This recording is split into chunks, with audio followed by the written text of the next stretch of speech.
জেলার সমস্যা হোক বা খুশির খবর, শহরের হাহাকার থেকে আপনার ব্যথা, জেলার গর্ব হোক কিংবা জেলার মেধা, গ্রামের অজানা গলি থেকে শহরের ব্যস্ত এলাকা, সব জায়গার খবরের ওপর রয়েছে নিউজ আই 24 ডিজিটালের নজর। News I 24 digital.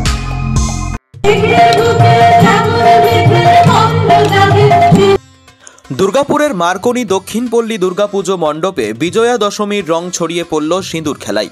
সিঁদুরের লাল আভায় ভরে উঠল চারপাশ, যেন বিদায়ের বেদনার মধ্যেও আনন্দের এক অন্য রূপ। নারী সমাজের হাসি ঠাট্টা, মায়ের চরণে সিঁদুর অর্পণ আর একে অপরকে রাঙিয়ে তোলার মুহূর্তে ফুটে উঠল এক অনন্য মিলন মেলা। এই আবেগঘন মুহূর্তের অংশ হয়ে উঠলেন জনপ্রিয় অভিনেত্রী পাওলি দাম।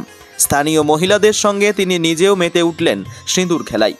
তার উপস্থিতি যেন উৎসবের আনন্দকে আরও বাড়িয়ে তুলল বহুগুণ।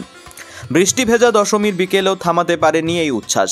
ভিজে চুল, রাঙা মুখ আর খোলা হাসিতে মহিলাদের উচ্ছ্বাসে মণ্ডপ মুখর হয়ে উঠেছিল। হাজারো মানুষের চোখের সামনে মায়ের বিদায় পরিণত হলো এক অমলিন স্মৃতিতে, যেখানে অশ্রু, আবেগ আর আনন্দ মিলেমিশে গড়ে তুলল এক অপূর্ব চিত্র। বিজয়ের দিনে এরকম একটা অনুষ্ঠান কেমন লাগলো? খুব ভালো লাগলো। এটা আলাদা করে বলার অপেক্ষা রাখে না। আর বিজয়াতে সিঁদুর খেলা সবসময় আমি আমার বাড়ির কমিউনিটির মধ্যে করেছি, বা এইরকম মানে কলকাতা থেকে দূরে কোথাও গিয়ে সবাই মিলে একসাথে সিঁদুর খেলছি, এটা প্রথমবার হয়েছে। Bureau report, news I 24।